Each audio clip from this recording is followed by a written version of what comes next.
देखिए महाराज जी, कल 28 अगस्त इस पवित्र भाद्रपद महीने की पंचमी तिथि पड़ रही है और विशेषकर गुरुवार का दिन है और गणेश जी का दूसरा दिन। तो देखिए, इस दिन किया जाने वाला एकमात्र विशेष उपाय मंत्र 5 आटे के दीपक, 7 चावल के दाने और 1 दूर्वा। यदि आपने इस उपाय को कल शिव मंदिर में कर दिया तो महाराज जी आपके जीवन में जो भी दुख कष्ट परेशानियां चल रही हैं वह सारी समाप्त होगी। ऐसे मौके बार बार नहीं मिलते। आज का यह प्रवचन, आज का यह उपदेश साधारण नहीं है, क्योंकि हम सब एक ऐसे दिव्य अवसर पर खड़े हैं। गणेश जी की कृपा और महादेव शिव का आशीर्वाद दोनों एक साथ बरसने वाले हैं। 28 अगस्त गुरुवार और यह तिथि पड़ रही है भाद्रपद मास की पंचमी तिथि और इसी दिन चल रहा है गणेश चतुर्थी उत्सव का दूसरा दिन। सोचिए जरा, एक तरफ पंचमी का पुण्य, दूसरी तरफ गणेश जी का दूसरा दिन और तीसरी तरफ गुरुवार का शुभ योग। यह कोई मामूली संयोग नहीं है महाराज, ये तो दिव्य त्रिवेणी है जो बार बार नहीं आती। देखिए महाराज जी, कल का दिन इतना विशेष क्यों है? कई सारे लोग प्रश्न करते हैं। हर एक दिन विशेष रहता है। हम आपको ये भी बताएंगे कि कल का दिन इतना विशेष क्यों है और आखिर हमें इस उपाय को क्यों करना चाहिए। पंचमी तिथि का अर्थ है 5 तत्वों का संतुलन: पृथ्वी, जल, अग्नि, वायु, आकाश। गुरुवार का अर्थ है गुरु बृहस्पति का दिन, ज्ञान, धर्म और सत्य का प्रतीक और गणेश जी का दूसरा दिन यानी गणेश जी की कृपा का स्थायी होना।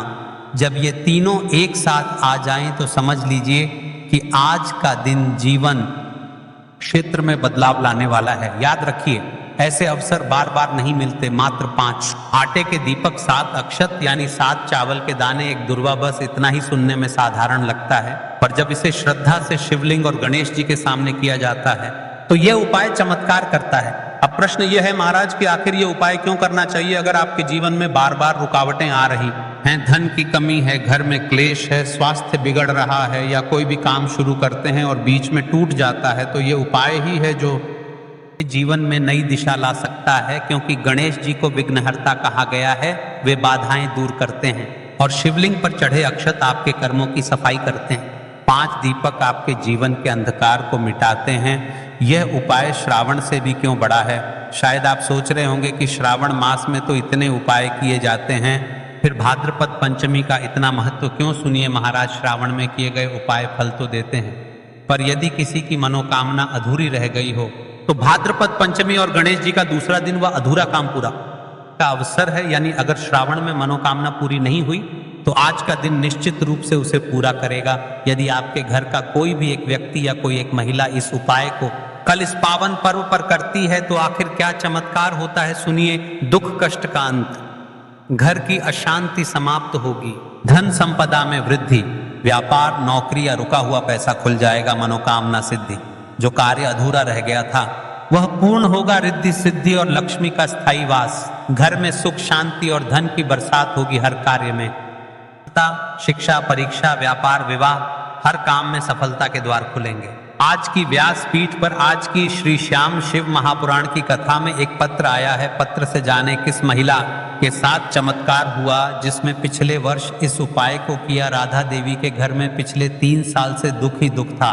पति की नौकरी छूट चुकी थी, बेटे की पढ़ाई रुक गई थी और घर का खर्च चलाना भी मुश्किल हो गया था। उसने श्रावण में कई उपाय किए पर मनोकामना पूरी नहीं हुई। बुजुर्ग पंडित ने कहा, बेटी, इस बार भाद्रपद पंचमी को 5 आटे के दीपक, 7 अक्षत और 1 दूर्वा लेकर शिवलिंग और गणेश जी के सामने रख। यह उपाय तेरा जीवन बदल देगा।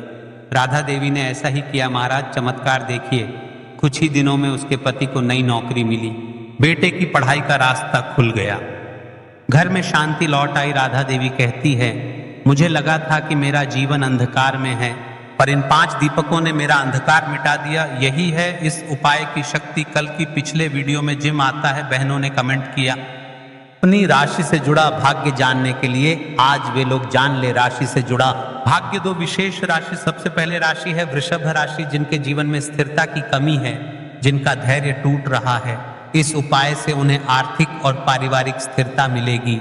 दूसरी राशि कन्या राशि, जिनकी नौकरी और करियर में अड़चने हैं, उनके लिए यह उपाय सफलता और तरक्की के नए रास्ते खोलेगा। पर याद रखिए, यह उपाय किसी भी राशि वाले कर सकते हैं।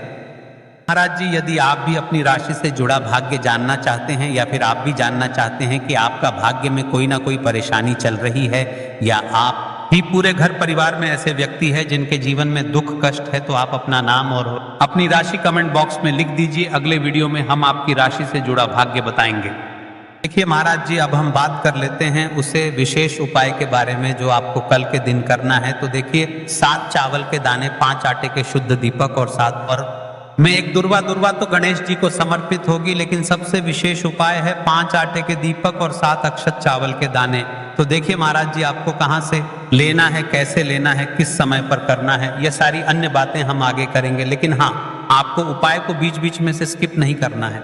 यदि आपको इस उपाय को करना है तो आप वीडियो को तक जरूर बन रहे वीडियो को बीच बीच में से काटना नहीं है। तो आज का ये उपाय 7 चावल के दाने, 5 आटे के दीपक और एक दूर्वा न सिर्फ आपकी साधारण मनोकामनाएं पूरी करेगा, बल्कि घर परिवार में शांति, सुख और समृद्धि का भी स्थायी साधन बनेगा। यह उपाय कोई कठिन साधना नहीं है। इसमें न तो बड़ी बड़ी सामग्री चाहिए, न ही जटिल अनुष्ठान, बस श्रद्धा चाहिए, भक्ति चाहिए और शुद्ध भाव चाहिए। याद रखिए, उपाय करते समय एक ही संकल्प हो आपके मन में, हे भोलेनाथ, हे गणेश जी, हे माता लक्ष्मी, मैं आपकी शरण में आया हूं, मेरी समस्याएं दूर करो और मुझे सही मार्ग दिखाओ। अब देखिए महाराज जी, हम सबसे पहले बात कर लेते हैं 7 चावल के दाने वाले उपाय के बारे में। ठीक है, देखिए, आपको 5 आटे की दीपक और 7 चावल के दाने वाले उपाय को साथ में ही करना है। लेकिन सबसे पहले हम बात कर लेते हैं 7 चावल के दाने वाले उपाय के बारे में। 7 चावल के दाने, 7 अंक का विशेष महत्व है। यह पूर्णता और 7 लोकों का प्रतीक है। ध्यान, ये चावल शुद्ध और अखंड होने चाहिए। फूटे हुए या टूटा हुआ कोई भी दाना नहीं चलेगा। इन्हें आप अपने घर की रसोई से भी ले सकते हैं। लेकिन अगर घर के चावल टूटे फूटे हैं तो नजदीकी किराना या अनाज की दुकान से ताजे चावल ले आइए। 7 दाने अलग कर एक छोटी कागज की पुड़िया या पूजा की डिब्बी में रख लीजिए। अब देखिए महाराज जी, हमारे साथ चावल के दाने तो हो गए, यानी कि आपके साथ चावल के दाने निकल कर रख लेना है। अब हम बात कर लेते हैं 5 आटे के दीपक के बारे में। 5 आटे के शुद्ध दीपक, 5 आटे के दीपक, ये साधारण गेहूं के आटे से बनाए जाएंगे। दीपक बनाते समय इसमें ना नमक मिलाना है, ना हल्दी, आटे से बस सादा शुद्ध दीपक बनाना है। हर दीपक में गोल बत्ती की रुई का प्रयोग करना है। तेल इतना भरें कि दीपक पूरे उपाय के समय तक प्रज्वलित रहे। तेल आप सरसों या तिल का ले सकते हैं। ये दोनों ही भगवान शिव और देवी देवताओं को प्रिय हैं। अब देखिए महाराज जी, एक दुर्वा। अब देखिए महाराज जी, कई सारे लोग प्रश्न करेंगे कि हम दुर्वा का प्रयोग क्यों कर रहे हैं। तो देखिए, क्योंकि अभी गणेश जी के दिन चल रहे हैं, तो हमें दुर्वा का प्रयोग करना है, क्योंकि हमें गणेश जी को भी प्रसन्न करना है और भगवान शिव जी को भी प्रसन्न करना है। इसलिए हमें दुर्गा का प्रयोग करना है। ठीक है, क्योंकि यदि गणेश जी भी प्रसन्न हुए तो हमारे घर में धन लक्ष्मी में वृद्धि होगी, और शिव जी प्रसन्न हुए तो हमारे जीवन में चल रही परेशानियां समाप्त होगी। ठीक है, अब कई सारे लोग प्रश्न करेंगे कि महाराज जी, हम दुर्वा को क्या शिव जी की शिवलिंग पर चढ़ा सकते हैं। तो देखिए, सबसे पहले आप गणेश जी को समर्पित कर दीजिए इस उपाय को करते समय। फिर उसके पश्चात आप शिव जी की शिवलिंग पर भी समर्पित कर सकते हैं। ठीक है, तो देखिए, दुर्वा गणपति जी को अत्यंत प्रिय है। ये आपको मंदिर के बाहर या अपने आंगन बगीचे में मिल जाएगी। अगर उपलब्ध न हो तो पूजा की सामग्री बेचने वाली दुकान से भी मिल सकती है। एक दूर्वा पर्याप्त है, लेकिन अगर संभव हो तो गणेश जी को 21 दूर्वा चढ़ाना अत्यंत शुभ होता है। जेके महाराज जी, यदि आप इस उपाय को कर रहे हैं तो क्या आप कोई अन्य सामग्री लेकर जा सकते हैं? कई सारे लोगों के मन में यहाँ प्रश्न भी रहता है। तो देखिए, इन उपायों को तो करना ही है। बाकी यदि कोई अन्य सामग्री लेकर जाना चाहते तो वह भी लेकर की जा सकता है। यदि आप सुबह के समय इस उपाय को करोगे तो आपको सबसे पहले एक लोटा जल अवश्य लेकर जाना है। सबसे पहले महादेव की शिवलिंग पर आपको 1 लोटा जल समर्पित करना है, क्योंकि सुबह का समय है, इसलिए शिव जी की शिवलिंग पर जल चढ़ेगा। उसके पश्चात हमें इस उपाय को करना है। अब जैसे कि कोई अन्य सामग्री लेकर के जाना चाहता है, बेलपत्र, पुष्प, चंदन या धूप, अगर आप साथ ले जाना चाहें तो और भी उत्तम, पर याद रहे यह सिर्फ अन्य सामग्री है। मुख्य सामग्री 7 चावल, 5 आटे के दीपक, दूर्वा ही है। अब देखिए महाराज जी, हम सबसे पहले बात कर लेते हैं 5 आटे के दीपक बनाने की विधि, यानी कि आपको क्या क्या सामग्री मिलनी है और क्या नहीं मिलनी है। कई सारे लोग गलत तरीके से भी बनाते हैं। तो देखिए, अब सबसे पहले गेहूं के आटे को एक साफ बर्तन में लीजिए। इसमें पानी डालकर हल्का सा गूंथ लीजिए, ध्यान रहे आटा बहुत सख्त भी ना हो और बहुत ढीला भी ना हो। अब इससे 5 छोटे दीपक बनाए, दीपक बनाने का भाव होना चाहिए, हे प्रभु ये दीपक मेरे जीवन के अंधकार आने के लिए हैं। हर दीपक के बीच में जगह बनाइए ताकि उसमें रुई की बत्ती रखी जा सके। अब रुई से 5 गोल बत्तियां बनाइए, दीपकों में बत्तियां रखकर उन्हें तेल से भर दीजिए। तेल इतना होना चाहिए कि जब तक आप पूरा उपाय कर लें दीपक जलते रहें। ध्यान रहे दीपक टूटे नहीं और बराबर आकार के हों। इन दीपकों को एक साफ थाली या पत्तल में रखकर पूजा सामग्री के साथ मंदिर ले जाइए। विशेष ध्यान दें, आटे के दीपक बनाते समय हल्दी या नमक का प्रयोग बिल्कुल न करें। दीपक बनाते समय मन में शिव जी का नाम लें, ओम नमः का जप करते रहें। ये दीपक ही इस उपाय की आत्मा है, क्योंकि इन्हीं से आपकी मनोकामनाएं पूर्ण होंगी। अब देखिए महाराज जी, हम बात कर लेते हैं एक निश्चित समय के बारे में, यानी कि आपको सुबह के समय उपाय करना है या प्रदोष काल के समय करना है, क्योंकि मेरी अन्य मात्राएं बढ़ाने रहती हैं जो सुबह के समय उपाय करना चाहती है लेकिन उनके पास समय नहीं रहता है, तो मैं प्रदोष काल के समय भी कर सकती है। तो देखिए उपाय का सही समय भक्तों, कोई भी उपाय तभी सिद्ध होता है जब वह सही समय पर किया जाए। इसलिए को बहुत विस्तार से बताऊंगा कि यह उपाय कब और कैसे करना है। सुबह का समय, सबसे पहले हम इस समय के बारे में बात कर लेते हैं। प्रातः काल का समय शिव पूजन और उपाय के लिए सर्वश्रेष्ठ माना गया है। आप सुबह 7 बजे से 12 बजे के बीच इस उपाय को कर सकते हैं। अगर आपके पास जल्दी का समय है तो 7 से 8 बजे के बीच करना सर्वोत्तम है। सुबह सबसे पहले शिवलिंग पर जल चढ़ाया जाता है, इसलिए इस उपाय की शुरुआत भी जल से ही होगी।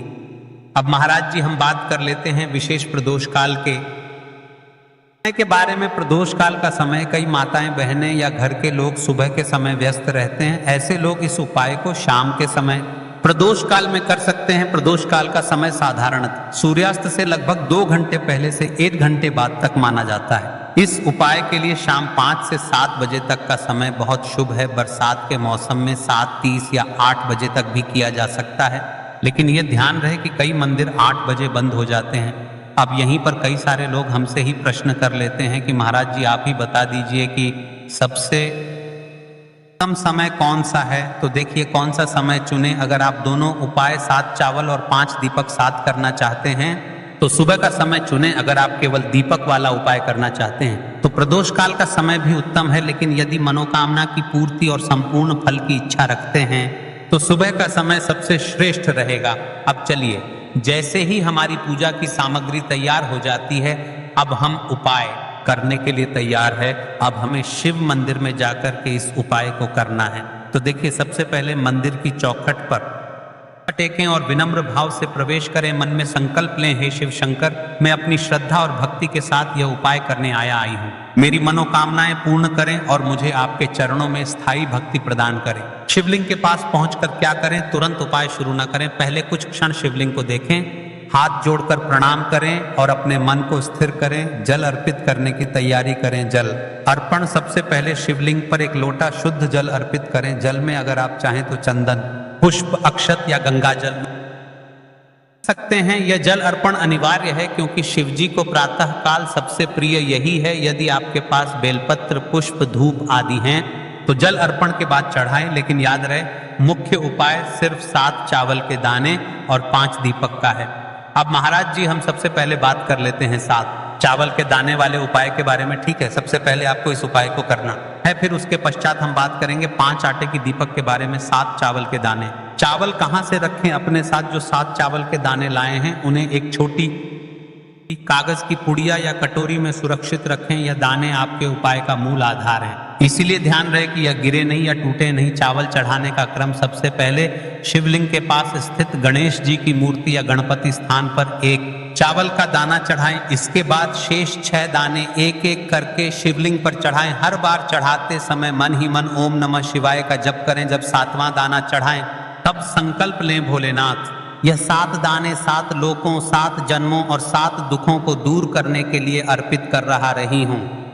बाधाएं दूर हों। चावल चढ़ाते समय ध्यान रखने योग्य बातें, आपके मन का भाव शुद्ध होना चाहिए। उपाय के समय मन ही मन सिर्फ शिव जी का नाम लेना है। आसपास क्या हो रहा है, किससे क्या मिल रहा है, इस पर ध्यान न दें। विशेष सावधानी, कई बार लोग मंदिर जाकर दूसरों से बेलपत्र या फूल मांगते हैं। ऐसा न करें। आपको जो सामग्री चाहिए वह आप अपने साथ लेकर ही जाएं। ऐसा करने से आपकी भक्ति और भी सशक्त होती है और शिव जी को प्रसन्न विलंब नहीं होता। देखिए महाराज जी, अब हमारा 7 चावल के दाने वाला उपाय पूर्ण रूप से यहाँ पर हो जाता है। अब हम बात कर लेते हैं 5 दीपक वाले उपाय के बारे में। दीपक उपाय करने का सही स्थान, यह उपाय सदैव शिव मंदिर में करना सर्वोत्तम माना गया है।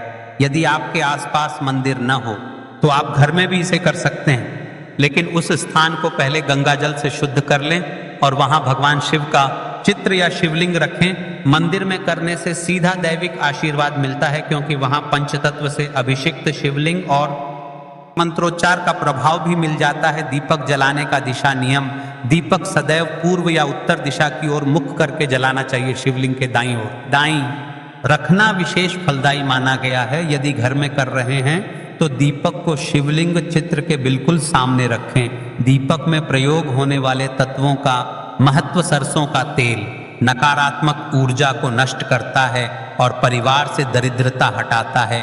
तिल का तेल पितृदोष और कालसर्प दोष के शमन में सहायक ही सर्वश्रेष्ठ, क्योंकि इसे देवताओं का प्रिय आहुति कहा गया है। यह लक्ष्मी कृपा को आकर्षित करता है। लौंग बत्ती, यदि आप दीपक में लौंग डालकर जलाते हैं तो यह ग्रह बाधाओं और शत्रु बाधाओं को शांत करता है। कपूर, दीपक के साथ कपूर की आहुति देने से तुरंत नकारात्मक ऊर्जा जलकर राख हो जाती है।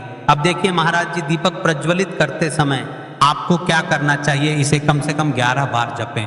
यदि समय और शक्ति है तो ये 108 बार जपें। मंत्र जपते समय मन में अपनी समस्या, इच्छा या संकल्प स्पष्ट रखें। उपाय, बड़ी बात देखिए महाराज जी, आपको उपाय करते समय किन किन चीजों का ध्यान रखना है, क्या क्या सावधानियां रखनी है। उपाय करते समय किन किन बातों का ध्यान रखना चाहिए। दीपक जलाते समय मन एकाग्र रखें। मन में क्रोध, ईर्ष्या या चिंता न लाए। दीपक जलते समय कभी भी उसे फूंक मारकर न बुझाएं। यदि बुझाना हो तो लकड़ी चम्मच से धीरे से बुझाएं। दीपक जलाते समय जूते चप्पल उतारकर ही स्थान पर जाएं। यदि घर में उपाय कर रहे हैं तो दीपक ऐसी जगह जलाएं जहां बच्चे या जानवर उसे गिरा न दें। बुझने तक उसके सामने कोई अपशब्द या नकारात्मक बात न करें। दीपक का उपाय संध्या काल, प्रदोष काल में करना सर्वश्रेष्ठ है। यदि विशेष कार्य सिद्धि के लिए कर रहे हैं तो प्रातः काल, ब्रह्म मुहूर्त या संध्या काल, दोनों समय दीपक जलाना चाहिए। जैसे ही आप यह उपाय को कर लेते हैं वैसे ही आप शिव जी को प्रसन्न कर लेते हैं। अब देखिए महाराज जी, आपने शिव जी को प्रसन्न तो कर लिया। अब कई सारे लोग प्रश्न करते हैं कि महाराज जी, इस उपाय को करने से आखिर क्या होगा, आखिर हमारे जीवन में क्या बदलाव आएगा? तो देखिए, आपके जीवन क्या क्या बदलाव आएगा, आपको क्या क्या लाभ मिलेगा, कान खोलकर सुन लो आप। सब घर से नकारात्मक ऊर्जा और दरिद्रता का नाश होता है। व्यापार में लाभ और रुकी हुई धनराशि वापस मिलती